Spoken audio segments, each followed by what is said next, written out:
Sa isang tahimik na komunidad ng Santa Ignacia, Tarlac, may hanap buhay na patuloy na humuhulma sa pagkakakilanlan at pundasyon sa pag-abot ng mga pangarap. Ito ang Pascasio Pottery ng Barangay Baldios, Santa Ignacia, Tarlac. Taong 2003 nang buksan ang industriyang ito sa bayan ng mag-asawang Tony at Lita Pascasio. Ang Pascasio Pottery po ay nagsimula noong 2003 by the two OFW, which is my mom and dad. Naisip nila na itong industry na ito is wala pa rito sa bayan namin. Pero gaya ng mga pasong ginagawa, hindi rin daw naging madali ang pag-abot sa tagumpay. May mga araw kasing wala silang benta at ang mga obrang paso na isasantabi lang.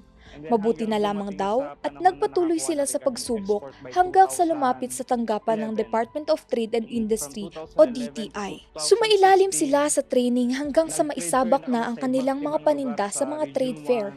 Pero hindi lamang ang mga Pinoy ang nakakabili nito.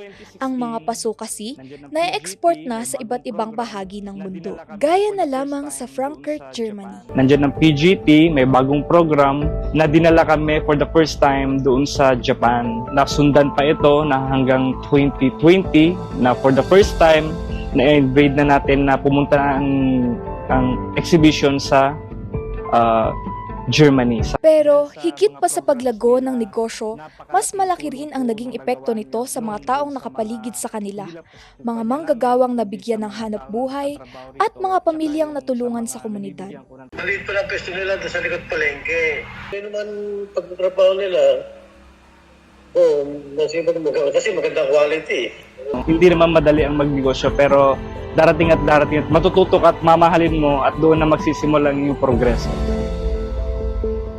Ang tagumpay, gaya rin ng paghulma ng paso, dahan-dahan, minsan papalya pero hindi kailanman titigil hanggang sa makamit ang pangarap na resulta. Sylvia Atencio, Nation on the Move.